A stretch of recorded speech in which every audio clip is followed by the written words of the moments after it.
fifth episode with the entrepreneurs. Got my coffee. I'm Fidesz May Santos. Grace.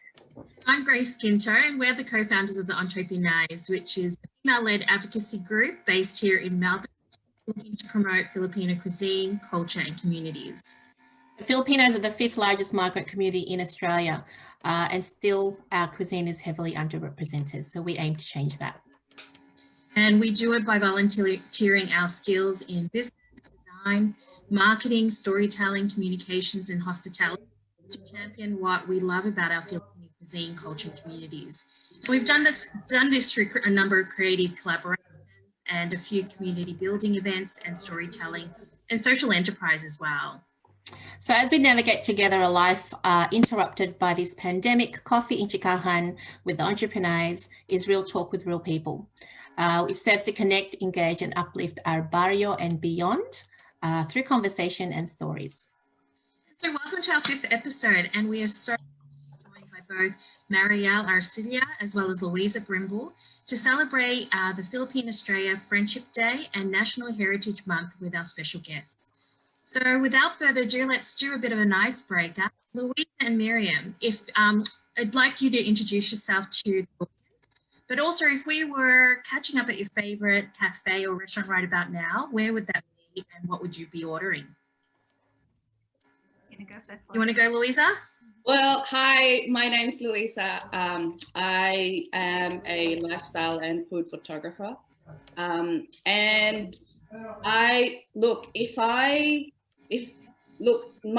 actually going to take you to my local cafe.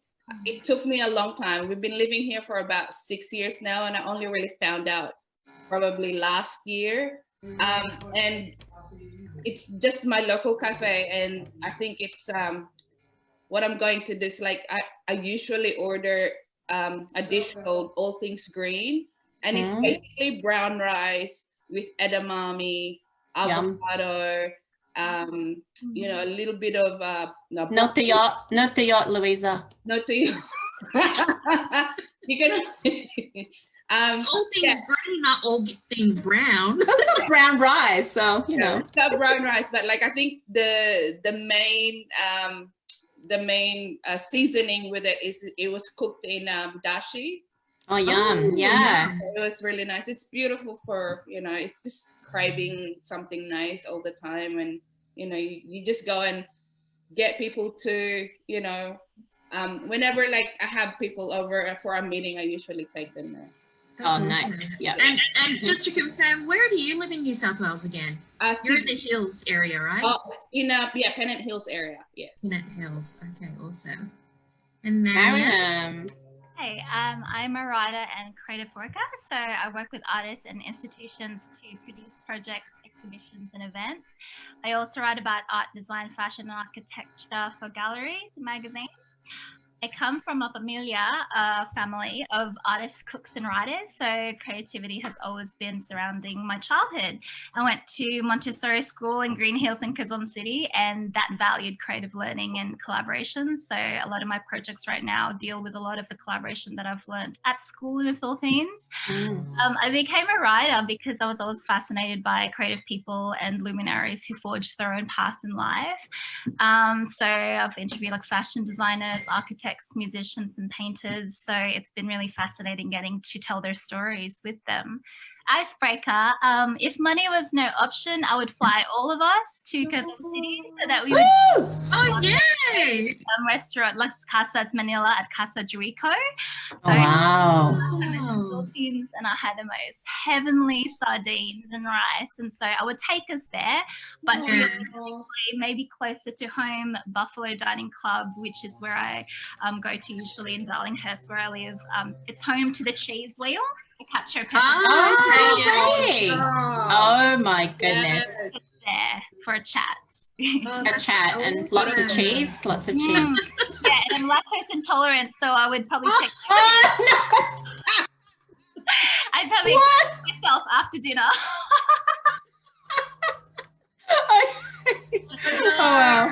Oh, that's definitely an Asian trait, right? The lactose intolerant or alcohol intolerant. So yeah, we'll be taking a lot to calm it down. Thank you for that introduction. Now I really want to go and join you over there. So how are you staying positive at this time? We'll kick off the Q&A. How are you staying positive this time, taking care of your physical and mental well-being? For me, I'm playing a lot of COVID playlists on Spotify. Oh. Party, there's like lockdown workout Spotify. There's like a COVID chill out playlist, so I listen to that. And I'm also watching a lot of Instagram videos. Bretman Rock is this Filipino makeup artist. That's crazy. Oh yes, in Florida, right? Yeah, he's like a Filipino influencer. So he reviews like cereals, plants, mascara, coconut water, and so he really makes me feel positive about what's happening in the world. I feel a bit connected. Yeah. Professionally, I'm working on digital projects with some friends. So one of them is CHIKAHAN. So it's a project that I'm working on with Johnny Nisha and Andy Booth. They're Australian artists, and it provides a platform for artists to sell work and connect with audiences online globally, because a lot of the exhibitions that they've worked on were cancelled and galleries are closed now. So it's an avenue for them to connect and still make income in this climate. So, absolutely. Yeah. Luisa. Well, I usually love to write down and generate ideas all the time. Like that's how I kind of roll. You're a writer, right? You're I've seen some of your posts. Writing on my A3 pad.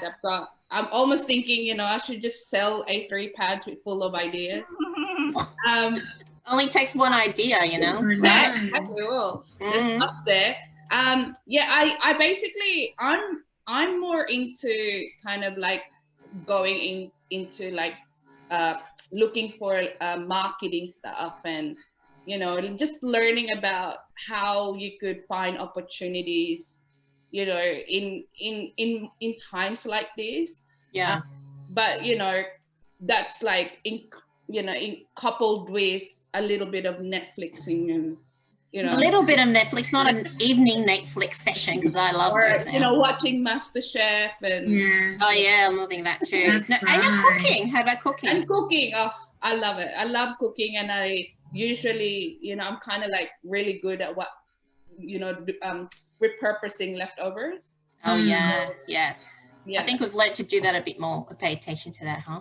Yeah, that's right. Food minimization and minimizing going to the shop. So you just make do with whatever you've got in the fridge and just be creative that way, right? 100%. For sure. And COVID is definitely the time to steer away from recipes and just go with intuition, which is great as well. That's right. So as we said at the top of the discussion, this month is National Heritage Month, and it's aimed at strengthening people's consciousness, respect and love for legacies of Filipino cultural history. I guess the next question here was really to tell us a little bit more about your own origin story and how your Filipino heritage has played a role in your own journey of self-discovery. How about you, Miss Mariam? I can talk about my special connection with rice. Yes, okay. Please, that's a great story. There's a lot of family significance with rice on my mum's side. So I'm Filipina, Singaporean. And my grandfather on my mum's side was captured in Singapore during the 40s, during the World War II. He was taken to Kanchanaburi, Thailand by the Japanese soldiers. So for 5 years, he was a prisoner of war alongside hundreds of thousands of slaves. Many of them were also Filipino slaves. And they built the Death Railway. So I'm not sure if you know about the Death Railway, but it's like the most torturous form of labor. Like you had these basic tools, like a hammer and a spade, and you had to chisel a hole in the mountains to lay out train tracks. And a lot of soldiers died.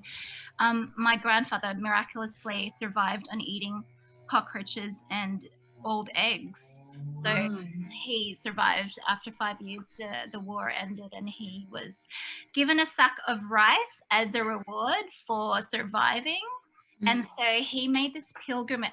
My mum and I made this pilgrimage to Death Railway to actually pay our respects to the fallen soldiers. So we actually got to see the place where he stayed for 5 years as a prisoner.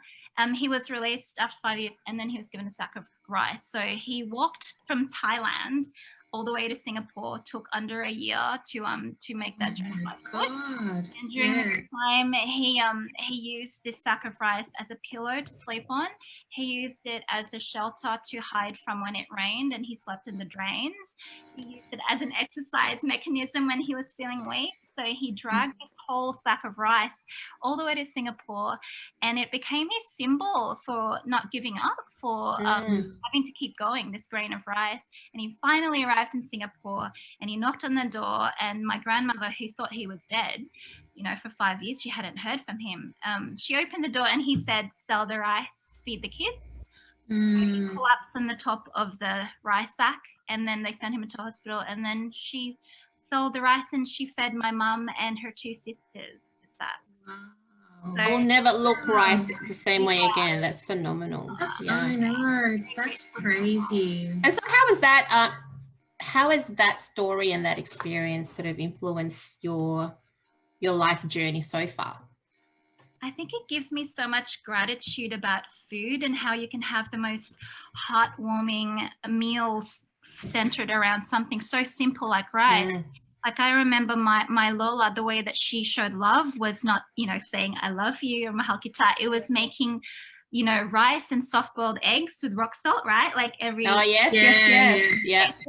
And then she would, you know, she would cut my hair every month, and she would make food for me and wash my clothes and then sew my initials onto socks so that she So these little small acts of like simple things, like simple food, simple gestures, was how I really feel close to my family and to my values as a Filipina.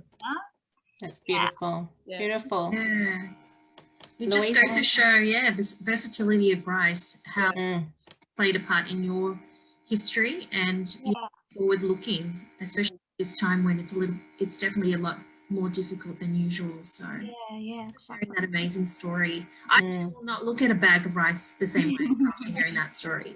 Every grain, I'll get my kids to eat every grain from there. No, I do that because my Lolo used to tell me you have to eat every piece of, you know, and not leave any marks on there. Because isn't it like the superstition that you will every grain of rice you leave in bowl makes one pimple in your face? Oh, I didn't know that. Oh my God. Like, Wow. Every Oh no. Okay. Every single grain. Every single grain. How about grey hairs? Does that get every single grain? Does that get rid of the grey hairs? Yeah, I don't think it works for the grey hairs. Sana. We're at that stage. Louisa, how about you? Well, I've been living in Australia for since I was 18 years old, and the thing that I absolutely appreciate learning is like growing up on that first 18 years of my life in the Philippines and learning, you know, how to appreciate, you know, things like getting work, like finding jobs and, you know, things like that. Like it's always like, because it's such a hard thing to get in the Philippines. It's like that kind of attitude has sort of, you know, kind of like helped me in the way I work here in Australia. It's like, you know, it's always like appreciating whenever I get a job. Being grateful for those things. Being grateful for, you know, the opportunity that, you know, that you've never really had. And now it's like, it's basically not taking it for granted. Yeah. You know, things like that. And I think just showing just a lot of hard work, and that actually, you know, I kind of kept that sort of attitude when I was working in the travel industry, in the office, you know, less of that complaining attitude, and that really, you know, got me through where I am today, and you know, just so anyway, sorry, I'm just sort of like thinking, how do I like? No, that's okay. It's fine. No, I think, hard work ethic is definitely one that resonates with all of us. I think I think all of us are all daughters of migrants. And I think when we actually see the hard sacrifices of our own parents in settling here and away from their motherland and actually making a life well enough that we could also excel. That's one of Yeah. the, you bring forward, and you actually want to pass along to your own children. Yeah. You don't never take it for granted. Yeah, so it's kind of like going into that context and kind of linking it to food. I really absolutely love the story that was on that movie Ulam about how that the generation of our parents, they're the one that worked really hard to get out of the Philippines and find work and find greener pastures, and thinking that they work really hard so that we can actually experience a much better life. And we are now in a privileged position where we could talk more about food, be able to have the opportunity to even have a restaurant, where normally people would say, oh, you should be a nurse, you should be a lawyer, you should be an engineer. But now it's such an opportunity for a lot of people to, a lot of Filipinos to look into cooking food and cooking a lot of Filipino food, which is nice. It's like when I arrived in Australia, there's hardly ever Filipino food restaurants around, or even cafes, and now it's like they're everywhere, which is incredible. We want more though. I know. Yeah, we want more, and we hope that the corona doesn't slow us down in that moment. Yeah.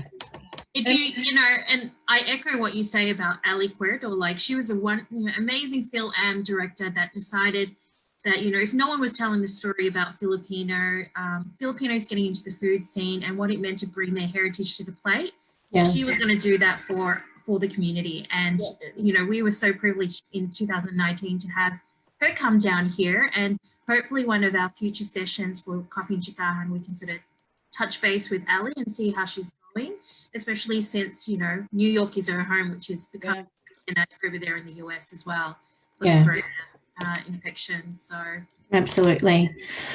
So just moving on to the next question. And I know, Mariam, you've shared a little bit about this already, but can you share one unforgettable food moment or experience in your life? Noma? Noma, I saw that on your Instagram. Please tell us how that was like. It was like out of this world. It was like a portal into food heaven. I'd never been to Denmark, and my husband and I decided to elope to Denmark to get married because I have 300 family members in the Philippines, and it would have been too much drama and expense to have a wedding in Manila. And so we decided to elope to Denmark, and during the week of Christmas, we had dinner at Noma, and Noma is a notorious place to get a booking for. Yes, my God. What's the waiting list like? Jesus, like 3 years. Like 4 to 6 months. Okay. Actually, week of Christmas, I think that's probably like 5 years. Yeah. Because I happen to know Kylie Kong. She contacted Noma because Renee Redzepi, who owns Noma, is her mentor. And so, oh my God, no way. Special treat for our wedding, Kylie. Amazing. Oh my God. And a private tour of the kitchen and fermentation. Oh my God. So that was just the most, I mean, I'm telling my husband, I'm like, yeah, I'm so happy I married you, but I'm really like happy that we're here. It was my wedding. And then the next day we said I do. But yeah, it's been on my bucket list forever, and the food was just phenomenal. It was like tasting another world. That it's foreign, because the height of experimentation that the chefs have there is just beyond anything else I've ever tasted, and the combinations of taste, it was total umami vibe. So that was the highlight of my entire eating journey, I think. Wow. And that was pre or post when Noma did the shuffle with Toyo. So you know how they have that gastronomical world tour of sorts where they actually would have been before, right? They did that before, because they did that in Australia as well, when they use some indigenous herbs and traditions into that into their food.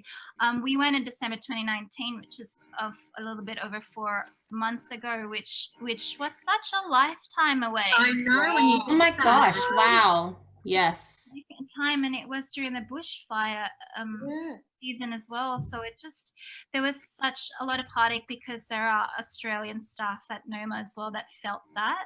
So I think it was a strange time, but I'm very grateful to have been able to experience that anyway. Amazing. Yeah. Still a newlywed. That's why you got that glow. Yeah, you got the glow. The honeymoon glow. I know. It's the lactase. Louisa, no doubt you've had some amazing experiences and food moments as well, right? Toyo, come on. Yeah, tell us that. Tell us your Toyo experience. When did we go there? We went there like, I think June 19, Last year? Last year, yeah. So I went traveling with I think so who was I traveling with? I was traveling Were you there with Will? right? Will, Jen, Sydney, Sybil, Lechon, John, Jen, and another lady from California actually joined us. Came along as well. Okay. So nice. Like, you know, we actually just met her on Instagram. She said, "I'll come and join the tea," whatever. It's like, I love that. I love how Instagram connects us all, huh? yes. So anyway, gosh, it's incredible. Like I just never realized that you could elevate Filipino food that way. That way. It's like you always imagine Filipino food as like what you eat at home all the time. Yeah. Or a special occasion. But like I never in my, in my experience really have even conceived the fact that you could modernize Filipino food that way. But still retain the flavor profiles, yes? Yeah, absolutely. And like all the, especially the Bahay Kubo. So you've been, right? You guys been? I haven't as yet, unfortunately, but Grace has, and the rest of the top entrepreneurs. And Maisie has. Yeah. So it was fabulous. And I just love what Geordie does to really promote the farm to table experience. Like, he showed that video during Melbourne Food and Wine. That's the type of campaign that you want to bring Philippines as a food destination. It's just where the seafood comes from, the purveyors of the sea, and then to see where the meat comes from, the purveyors of the land and so forth. Yeah. Such a beautiful little snippet of what life was like to really sort of bring that ecosystem of the Philippine farmland and sea life to the screen. So, with that, I know Toyo, it's doing it hard as well. They've gone to, take out menu only. But I hope that from the other side of this, they come out stronger and even more sort of like new ideas have popped up in their minds as to what to do next as well. So supporting them from afar, that's for sure. So, the reason why we got both of you guys together is, there's obviously still a link to our love of Filipino cuisine, but also the one thing that differs from our previous guests, or not so much with Yaz and Yana, because they are in the, the area of storytelling, but you guys have gotten into creative fields, which is not your traditional Filipino type, careers. Can you tell us a little bit more about what makes a good story when it comes to your visual photography, Louisa, as well as Mariam, with respect to what, the articles that you put together? What makes good storytelling when it comes to bringing a bit of yourself and also, which includes a bit of your heritage, to the pages of the magazine and books? So for me, a good storytelling is usually anything that comes from the heart. Like you always you could never fake that. That's one thing that, like when you're telling the story, it always has the context to you. It's like when you're taking a photos or you're writing a story, it always hones into,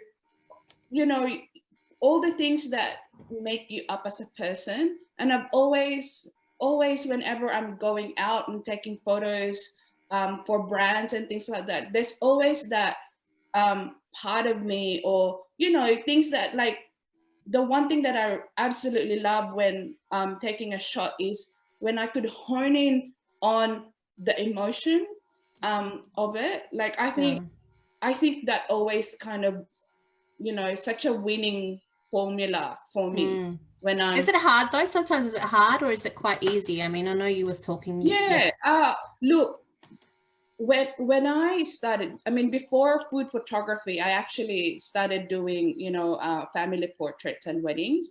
And I know that when you're doing family portraits, the first, you usually have, 2-hour session or something like that. But the first hour of that is getting to know the person. Like you still like getting to know the family, you're getting to know the dynamics of everybody in the house. And you usually end up getting the best shots at the end of the day. For sure.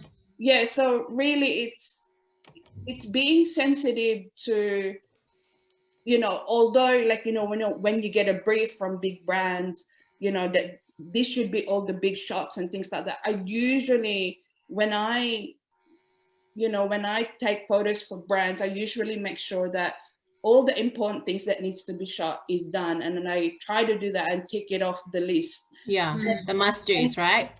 Yeah, and then what I do is after that, I then spend time in shooting the way I would shoot it. Do they? And then they always want the hero shot is that shot, right? They always revert back to to the ones that wasn't even on the list. And I was just like, randomly going, oh, that's a nice shot. Oh, that's a good shot. Oh, stop there, Yeah. So really, it's, for me, good storytelling is always going back to, what makes your heart sing and what really, really resonates with you. And I always advise people, when a style is really hard to teach, a style of photography is really hard to teach. And the best way to actually really do that is when you're starting out, really choose. I usually encourage people to have their top 10, the people that they absolutely love. It doesn't matter whether it's photography or it's lifestyle or magazine, as long as you could actually identify each one and choose, why did I like this person? Why did this person's work resonate with me? And then, constantly just following that person and what they're doing and, whether it resonates with you. And by the time you know it, you're like, this is what I really love. And, that's how you kind of go, that's the sort on their of direction or images that you actually take. Yeah, amazing. Great advice there. It's a winning formula that has been recognized by so many in the world. And I wanted to take the moment to congratulate you, Louisa, for being nominated for 2019 James Beard nominee for Best Photography in a Cookbook. And that's phenomenal. That's essentially like the Oscars of the culinary world when it comes to being recognized by that foundation. I can't even imagine what that experience was like, flying to New York and meeting, Samin Nosrat and all these other amazing folks. That was that was a really incredible experience. And it's kind of like really surreal being that, like, you actually had a bit of taste in kind of like, oh my gosh, this is how, this who's who up there kind of like, kind of operates. And it's sort of like, I'm sort of like thinking, how the heck am I gonna do that again? But you just so I think boom pow, Louisa, boom pow. Boom pow, Louisa is going to do it again. But that was amazing. Congrats again. Thank you. Yeah, amazing. Mariam, how about you?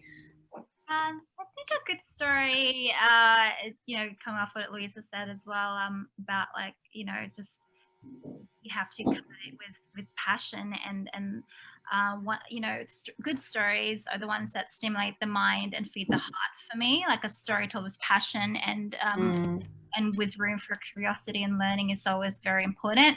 Whenever I conduct interviews, I always want to make sure that the person is in their most comfortable surrounding, whether that's their studio or their home or their kitchen or their store or their factory, because it enables you to have a really, really authentic conversation. I approach stories from the eye of curiosity and openness and authenticity. And I think that that's what makes a good story, is being able to find the best platform and environment for that person to tell their story. And it's my job as the writer to capture the soul and essence of what they're trying to say. Yeah. Amazing. But you also work in the public realm space as well, right? So it's not just in words, but you also in experiences really in public spaces.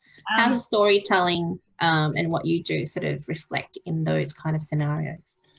Well, I used to have a background in placemaking because I really feel that being being in a place is embedded with history and cultural significance, and it's very important when I'm working with artists or creative people to have a sense of idea of the place that they are at. So right now I am on the land of the Gadigal, land of the Eora Nation, and so I'm always very aware of the historical connections with Indigenous people and their connection to land, to water, and to the earth as a whole, and also with Filipino people as well. Like I think there's a sense of homelessness that a lot of Filipino feel, where they feel like they miss home, but they also feel that wherever they are in the world, they're still at home, because that's an interesting point. It's very strong, and we are a diasporic nation. There's millions of us all around the world, and I feel that anytime I work with Filipino people, or even when I talk to you guys, I feel at home wherever I am, because there's that connection to food, yes, family, there's connection to service, there's that connection to friendship that only Filipino people know as the most unique to our culture, I think. Yeah, well said. Yeah, absolutely. I know. As a young kid, we'd always play that game. It's like, he's Filipino or she's Filipino. You want to say? Yeah. Even if you didn't really know him, like you'd be like sussing him out. Okay. Well, try to speak Tagalog and see if they turn around. Yeah, exactly. They turn around and they're Filipino. Yeah, or the lip pointing, right? Yes. So respond that way as well. Do you know that Filipinos are the only culture that actually does that? No way. Really? No. That pointing with your mouth is like, it's like, everybody go. Where are you pointing? It's like, why are you using your mouth? What? My husband actually said that in a broadsheet interview. Like the journalist actually asked my husband what attracted him to me, and it was when my mouth came into the room before my face did. It's like, oh hi, hello.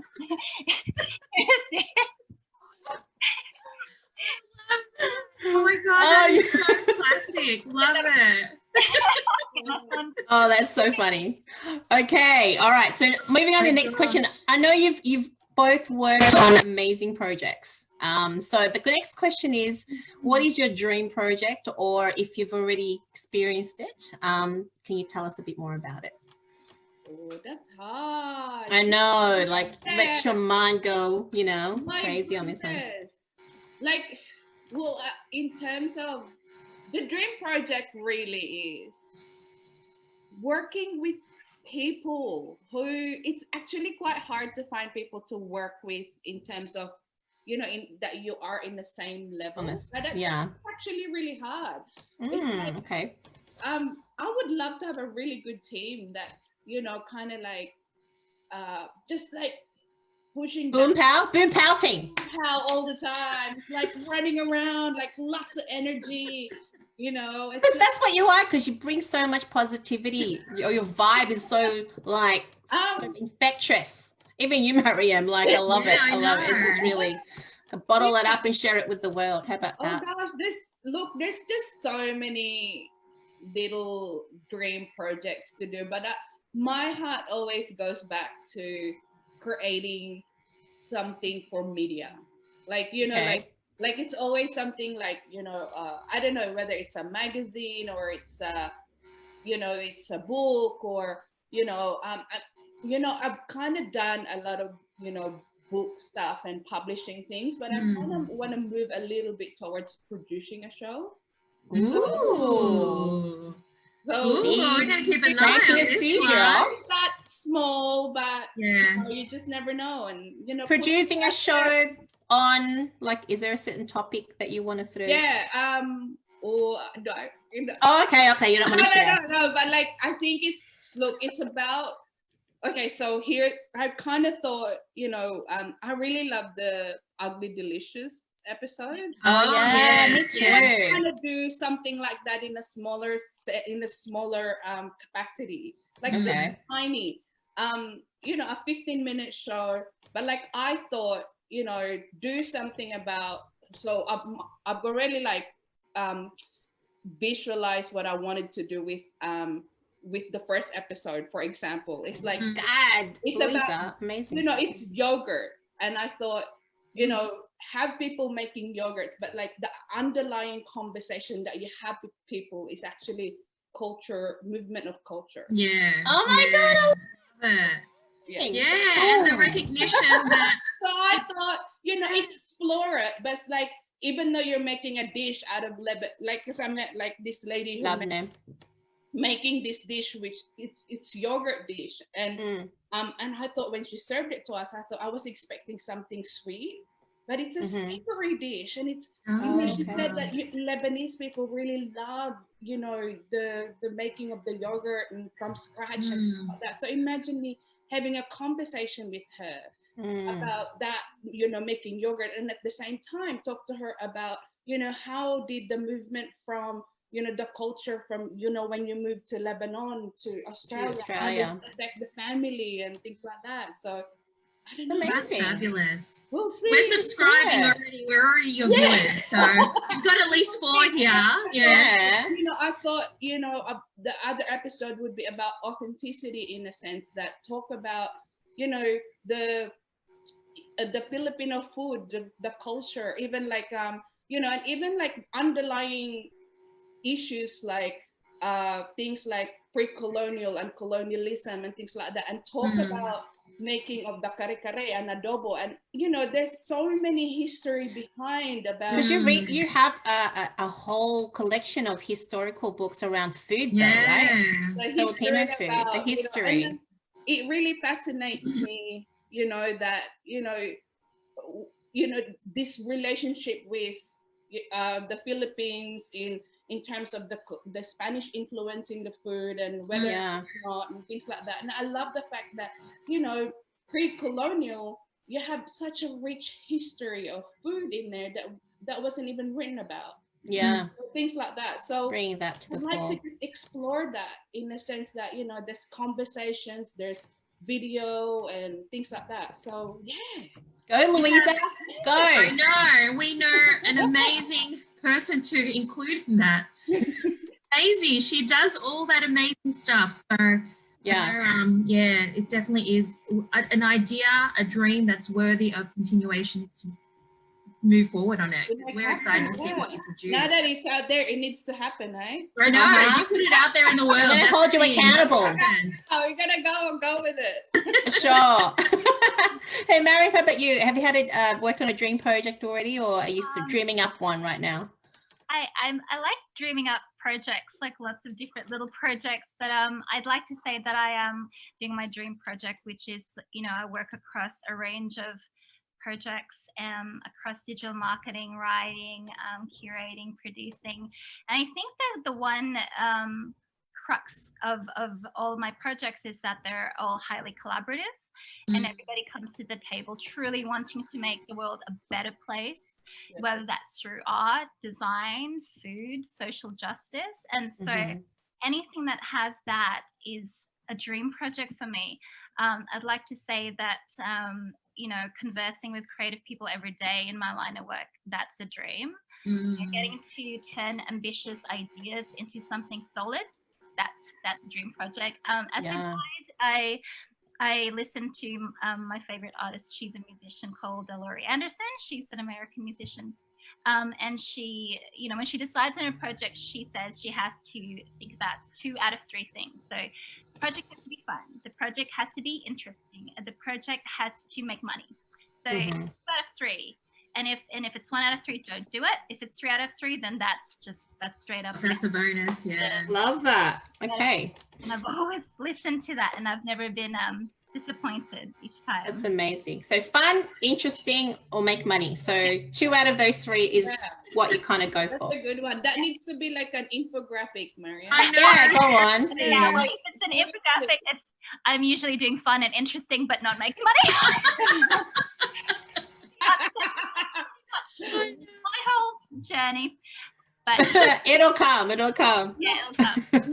My thinking behind that though, Mariam, no work is ever a waste. It doesn't matter whether you're making money in what you're doing now, but like eventually, you just never know. You might not make money now, but 10 years down the track, Yeah, somebody will pick up what that idea is or whatever that you've created, and Yeah. it all leads no to work it. is no work is ever a waste. I think the money will come. Money always comes eventually when you're making projects that are meaningful and important to the community. And even if you're not getting paid in money, sometimes you're getting paid in knowledge. Yeah.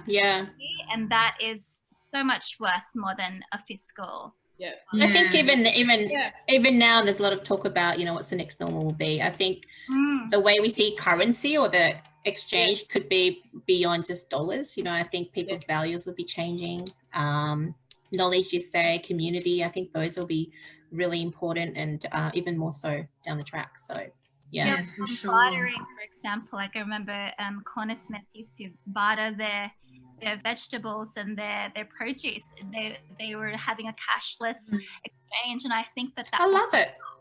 Oh, we've been doing it with the entrepreneurs. I'm giving Grace some calamansi, and she's giving me calamansi type. Hello.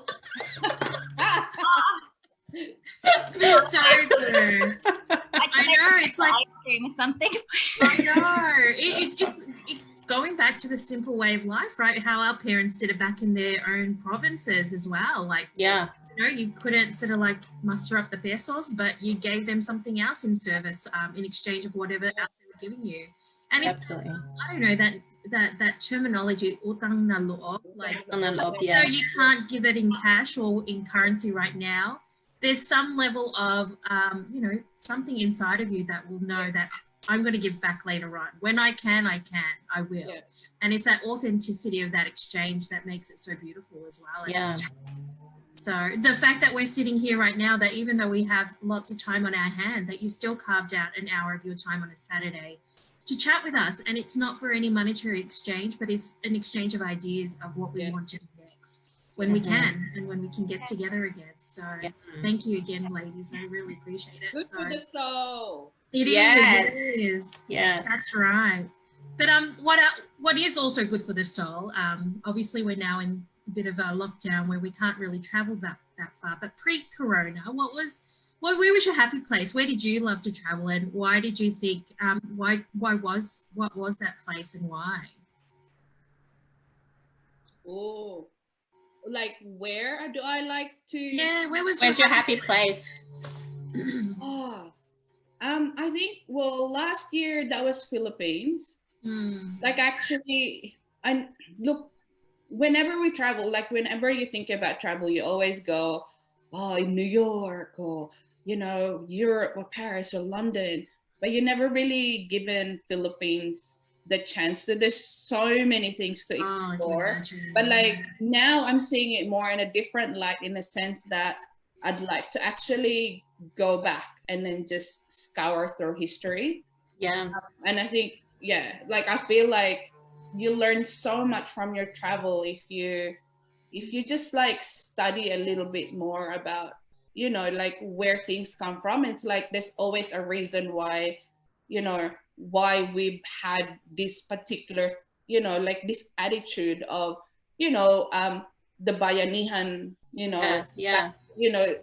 that sort of thing. It's like it's I think through evolution and things like that, like we've always gotten traits from our ancestors that we brought along and things like that. So I think for me, if I'm gonna be traveling, it's definitely a lot more about history and research. I think in the future for me, it's like and I definitely like to do that and explore that with the pre-colonial Philippines and see what other things I could find. That TV show is beckoning. For sure. Write it down. So it doesn't have to be a TV show, it could be an IG series or something. Yes. I was thinking it doesn't have to be massive. It's like, we'll see. Mariam. see. Mariam, how about yourself? Definitely like Bayan vibes. Now that I think about it as well, I've had conversations with Sandra Tan, who's Lovely Sandra. Yeah. about returning home, and I think my most favorite part in the world is my Lola's kitchen. Oh yeah. Oh, come Beautiful. on. I learned everything that I wanted to know in life from my Lola. You know, she's a ceramicist and a chef. Wow. Oh my goodness. Wow. She just incorporated creativity into her food, like everything that she made, from fruit cakes to like pandesal to you know, curries and to adobo, like everything she made it with love, and you can feel that. She also ran a bakery at the corner of her street called Seattle Street Bakery. So every morning I would wake up not to an alarm clock, but to her Oh, the smell of the pandesal. That would be amazing. Yeah, and her polvorons, and so and her fruit cakes, which had a little bit too much rum, I think. Yeah, that's my happy place. It's my childhood home, and I would like to go back and help my auntie spring clean, because I think I come from a family of creative people, but they're also hoarders. And I put myself, You don't want to throw anything out. You want to keep them. Yeah. and you know, like we Pinoys have like the longest Pasco, the longest Christmas. From September. From September through to December. So their Christmas tree is glad wrapped, so that they don't have to take all the bubbles down. Like they My leave it in God. the corner and like. Oh, that is it. That's amazing. Thought about that, to be honest. I have thought that's about amazing. It's pretty efficient when you I think love about it. that. That's efficient. Yeah, that is Yeah. so It's like, efficient. we grew Wrap up it up, put it in the glad wrapped cupboard. remote controls, glad wrapped lamps, glad lounges, but that's the first time I've heard glad wrapped Christmas trees. So I have to send you a photo. I just you saw have a please. to. pine tree in the middle of the house. There's a I big love on the protecting Yeah. items. Like, you know, my grandma puts plastic on tables, even my mum, plastic on tables and chairs, and we can only use, I remember our dining table, we were only able to use that once a year, and that's Christmas dinner. So it's just in one room. I'm like, Mum, why can't we just eat here every day? She's like, no, it's a special table, so we have the There's special. always that Always, right? Occasions, I know, always. That's Yeah. dirty kitchen. yeah. Yes. I know, Oh, that's why we have true. a dirty kitchen. I know. God. But instead of waiting for tomorrow, just use it up today. You just I don't know, know, right? that's When right. you know, that kind of particular, you know, trait. I've grown up with that, and I've always, Yeah, we have to. I've Mhm.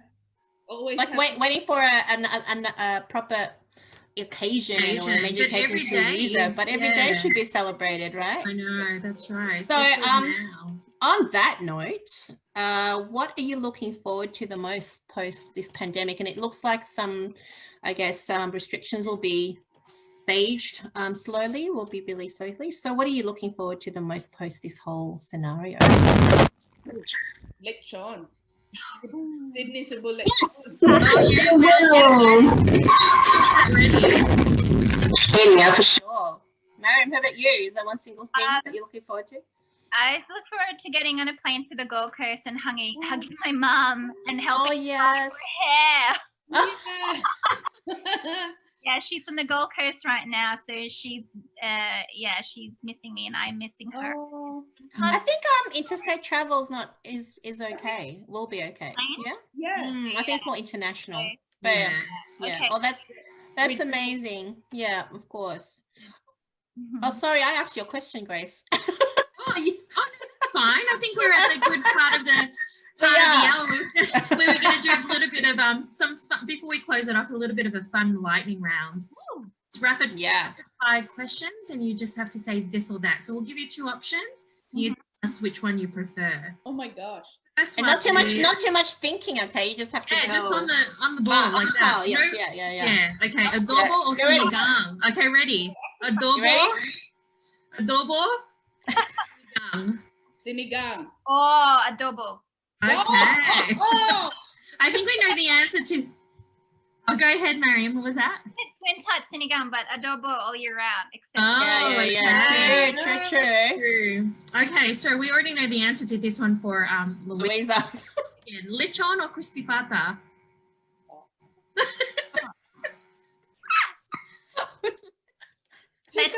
Are you lechon as well, Mariam?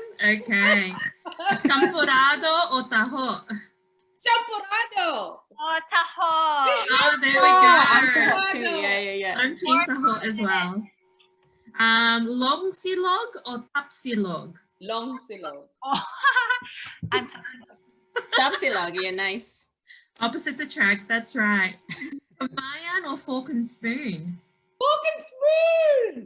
Oh, wait, no. I didn't hear that one. It has to be this. yeah. Mayan, yeah. Yes. Fine. Sorry, I didn't hear the first one. I thought you were saying fork and Nah, definitely by hand. that's Yeah. the hand. Go ahead. Oh, okay. Go ahead. Okay. Masterclass or YouTube? YouTube. Oh, Like learning something, you know, masterclass or YouTube? that's so hard. It depends if you really want to. I mean, there's some really good masterclass, cooking masterclass Yeah. on YouTube because you do fall into a hole in 6 hours later. You Yeah. do. Yeah. It's great. Yeah.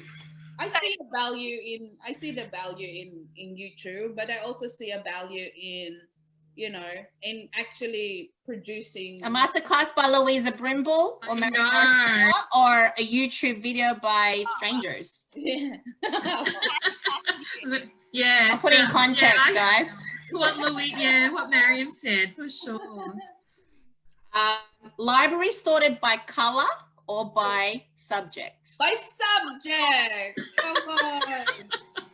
What No, is it's yours, your subject. Yeah. Have My your shelves all based on subjects per se, or is it mostly food there? Yeah, look, my subject is all cookbooks. Mm. I have And here history? food history Food and history. food literature. Wow. Yeah. And then on the other side, it's all marketing and self-help books, and you know, like Brene Brown and Seth Godin. Oh, yeah. Yeah. Yeah, and then I have lifestyle where it's all just fluff. Salt and booze. and, Feel then, good fluff. Oh my Feel God. good there's a fluff. food. and then we just have photography books. Amazing. Yeah. Oh, that's she's like awesome. just photography books. Right. Mariam, how about you? Are you by color or by subject? Yeah, this is all like visual art and fashions down there. Cookbooks are at the bottom there. Mm. Art theory there. Yeah, it has to be subject, right? Yeah. Architecture there. Yeah, so I do By put subject. By subject, yeah. colors we just I wouldn't be able to find anything. Yeah. I think it looks beautiful with color, but it's just not practical, right? And yeah. All right. Okay, this is a hard one for me. Old photograph. This is in terms of memory. Would you rather an old photograph or a handwritten letter? Oh. Can you hand draw a photo? This or that. It's this or Right. that. This is the meme where it goes, why can't you have both? Yeah. But you can only have one. There's no disclaimer in this game. One or the other. Sorry, what's your answer? Old photograph. And mine's handwritten Okay. letter, and then I can share it with Louise so we can have two. Yes. Okay, nice. Nice. Yes. All right. Queen. You got Okay, it. Grace, you do the last three. Oh, okay. Plants or flowers? Plants. Yeah, I know. I love it. Oh, Shout out to our lovely, shout out to our lovely friend Miss Darlene Plant. for making us love Yes. greenery so much Yeah. more with the Green Empire Street as well. Yeah, nice. Oh, It's like 80s an or empire of OPM green music? thumbs. sorry. 80s Yeah. or OPM music?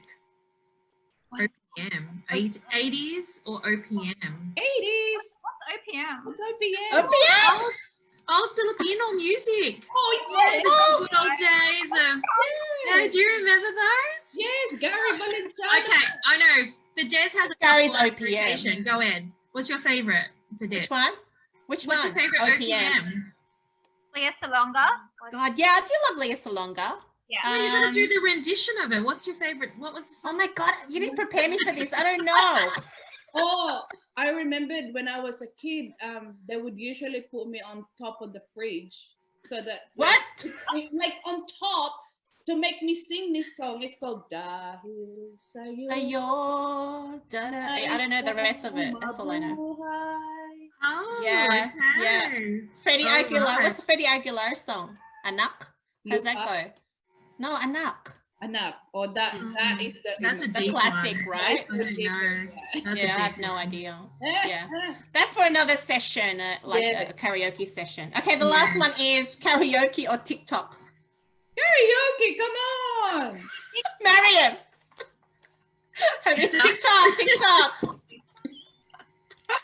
Anyway, All right, that was fun. All right, amazing. Well, that kind of finishes our Q&A. How much fun has that been? Oh, that was so much fun. So much fun. All right, well, Thank thank you you. so People should much. stay us having a chat like this, you know? Yeah, I know. You know how you donate, So- donate. You know, you can put a little thing there. Donate at the bottom.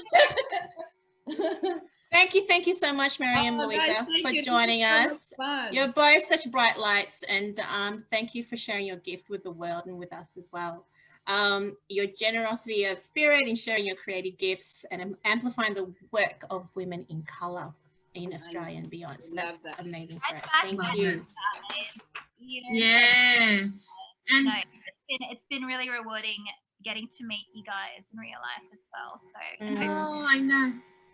I think Always great because it was done over food as well. The Yeah. last time we were in Sydney, we had it at Ray's place, so yeah. it felt like a lifetime ago. But you know, the relationships continue on even when we're apart. So thanks so much I for think your generosity of spirit. yeah, you guys are such connectors. I really Oh, love thank the you. way you matchmake people and you know, Matchmake.